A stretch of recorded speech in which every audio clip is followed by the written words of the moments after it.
Alright, so I think they're finally here, guys. Alright, so here are the valve guides. Yes, they're finally here after 3 weeks. We're gonna go into the trunk of the Camaro because the engine block and valves are in there, and we're gonna see if the valves fit. If they don't, then that means we'll need to get them reamed at a machine shop, and I have a place in mind that I'm gonna do that at. We gotta go get them reamed. So we got the engine block at the machine shop. They've already put the new guides in, and now they're fixing to ream them to fit the new valves. This is such an interesting place. Alright, so we got the engine block back, new valve guides in. There's only a very small amount of play in it. They didn't have that exact size reamer or whatever, and you know, it just didn't get it exactly where it would have no play in it, but that's so minimal that that's way better than what the other machine shop did. They really messed up on them first ones, but this other machine shop, they're really professional. They really did a great job on it. So let's bring the engine block over there and let's assemble the engine. This is the video, guys. Alright, we got it oiled. I'm gonna try to hammer that in there.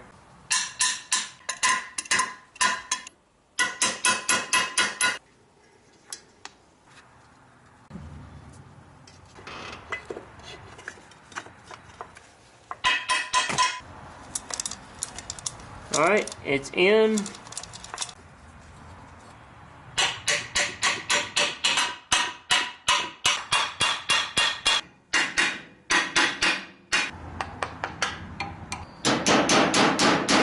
Alright, that went in easily. I'm going to get the wrist pin in there off camera.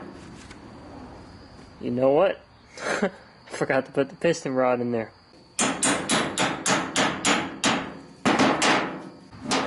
Alright, it's in. Now we got to put the rings on and then put it in the engine block.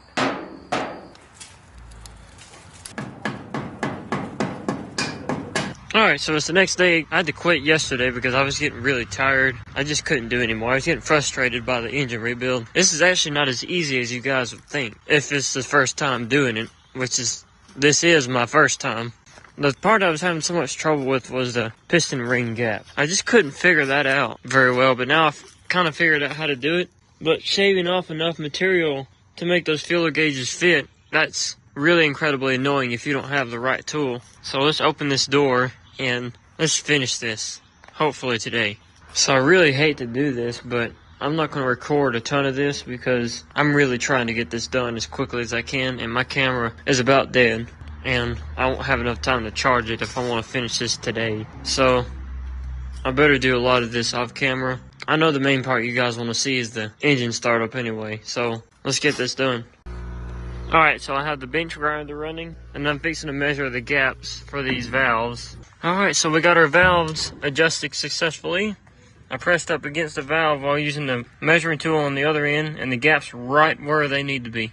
So this thing's ready to be fully assembled and running.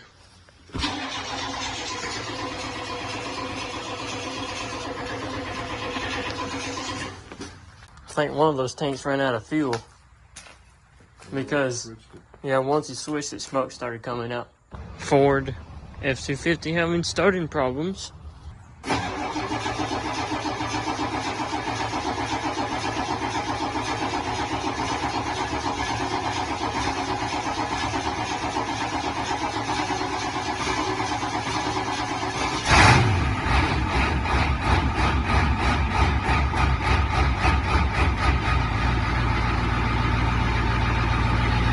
That was kind of satisfying. I think those glow plugs need to be checked out. Alright, so we finally have the valves in. All the gaps are at the right place. Alright, so I have the carburetor, fuel pump, and points on there. Just coming along here. Got everything on here. I got the covers on. Got the PTO side set up. Alright, check this out, guys. We just about have the thing complete, except for the governor, of course. I knew I was going to have trouble on this. I am so glad I took a picture of this because now with that picture I can see exactly how to put it back together. So we have the entire wheel horse assembled. Everything is on there. It's ready to be started. Let's see what happens. I am shaking. I am nervous.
So that is awesome, guys.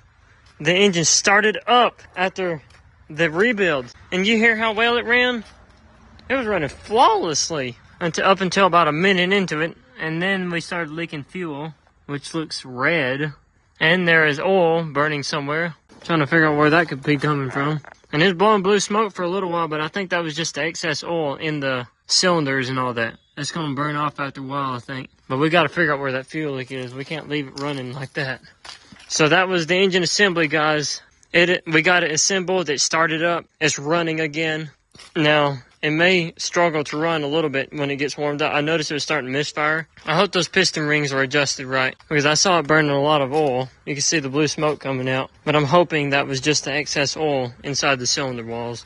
So with that being said, I hope you guys enjoyed this video. If you did, you know what to do. If you're stopping by for the first time and you wish to follow the channel, be sure to hit the subscribe button and ring the bell so you'll see more videos of this as we try to fix the kinks that were in it, like this fuel leak and the burning oil. We're going to figure all this out in the next video. I hope you guys enjoy.